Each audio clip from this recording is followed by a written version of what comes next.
आदरणीय आमदार डॉक्टर किरणजी लामटे साहेब आणि त्यांच्या समवेत आलेले सर्व कार्यकर्ते, अक्षयजी आभाळे, ईश्वरजी वागचौरे, महिपाल देशमुख, सुरेशजी नवरे साहेब आणि सर्व माझे पत्रकार बंधू, अमोलजी शिर्के, मोहनजी पांडे, संकेत आव्हाड आणि मयूर भालेरा, समस्त ग्रामस्थ कुंभेश्वरच्या वतीने आदरणीय अशोकरावजी पांडे साहेब यांच्या पुढाकाराने आज येथे नवरदेव चित्रपट प्रदर्शित होत आहे.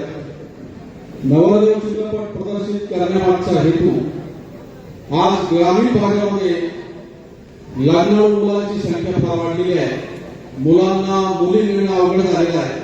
केवळ शेतकरीच नाही तर इस्त्रीचं दुकान चालवत असणारा, टेलरिंगचं काम करत असणारा, त्याचबरोबर फुलं पुष्पगुच्छ बनवणारा असेल, म्हणजे रोजगार जो निर्मिती करतो त्याला सुद्धा मुलगी आज मिळणं दुरापास्त झालेलं आहे.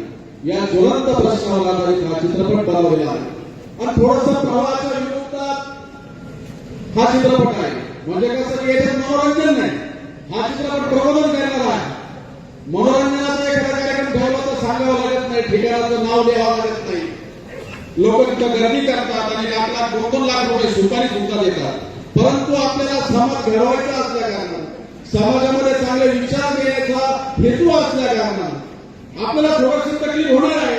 आपल्या वाट्याला संघर्ष येणारच आहे, कारण आपण काम चांगलं करत आहोत. म्हणून कितीतरी संकट आले सर तरी आपल्याला पुढे जायचं आहे आणि हा चित्रपट जास्तीत जास्त लोकांपर्यंत कसा पोहोचेल या दृष्टिकोनातून आम्ही प्रयत्न करत आहोत. जास्त मी वेळ घेणार नाही. आदरणीय आमदार डॉक्टर किरणजी लामटे साहेब ज्यावेळेस पहिल्या शोला उपस्थित होते आणि पहिल्या शोला उपस्थित असताना त्यांनी जी प्रतिक्रिया दिली, त्यांना तो चित्रपट आवडला, त्याच्यातून आम्ही स्फोट घेतला आणि त्यानंतर हा चित्रपट अनेक थिएटरला लागला, मल्टिप्लेक्स थिएटरला सुद्धा लागला. जो चित्रपट तिकीट देऊन पाहिला जातो तो चित्रपट आपण विनामूल्य दाखवतो. याचं कारण हे आहे की सामाजिक जनजागृती सोडून या चित्रपटाचा दुसरा कुठलाही विषय नाही, हेतू नाही. जर पैसे कमवायचे असते तर फक्त तो थिएटरला लावला असता आणि ग्रामीण भागापर्यंत पोहोचवायचा काही विषयच नव्हता, आम्ही घरी पोहोचलो असतो. परंतु तसं नाही, हा जनजागृतीचा विषय आहे. गावोगावी हा चित्रपट केला पाहिजे, सामाजिक क्रांती याच्यातून झाली पाहिजे या उदात्त हेतूने, उदात्त भावने आपण हे काम करत आहोत. इथं महिला भगिनी प्रचंड संख्येने उपस्थित आहेत. त्यांना मी एक सांगू इच्छितो,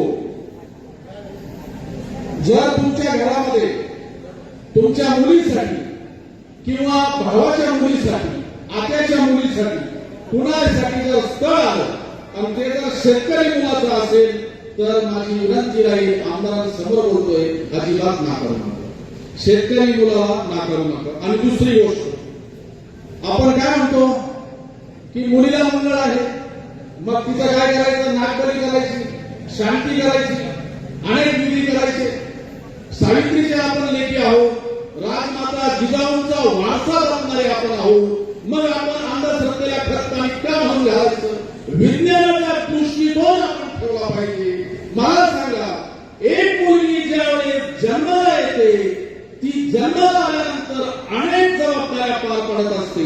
मग ती कुणाची तरी मुलगी असते, कुणाची तरी बहीण असते, कुणाची तरी पत्नी असते आणि सासू असते, सून असते. अनेक जबाबदाऱ्या ती पार पाडत असते आणि अनेक जबाबदाऱ्या पार पाडत असताना शेवट ती कुणाची तरी आजी होते आणि आजी झाल्यानंतर आपल्या नातवांना ती एक चांगला मार्ग दाखवत असते, त्यांच्यावर संस्कार करत असते. मग मला सांगा, अशा मुलीला मंगळ असू शकतो काय पत्रिकेमध्ये?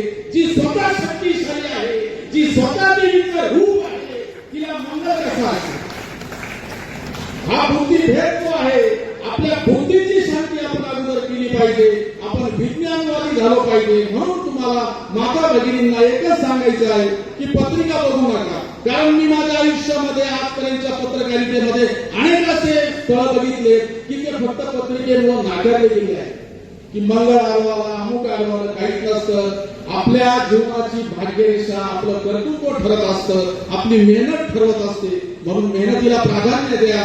ईश्वर आहे, आपण हिंदुत्ववादी आहोत आणि हिंदू आहोत, परंतु याचा अर्थ असा नाही की आपण अंधश्रद्धेच्या आडी जाऊन आपल्या मुलाबाळांचं भविष्य अंधारमय करू. विज्ञानाचं युग आहे, म्हणून आपल्या मुलाबाळांच्या हातामध्ये लॅपटॉप द्या आणि त्यांना उद्योजक बनवा आणि महिला भगिनींना सुद्धा उद्योजक बनवा. त्यांना शेतीपूरक जे उद्योग असतील ते त्यांना द्या.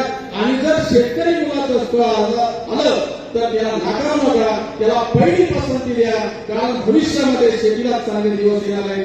जय हिंद, जय महाराष्ट्र.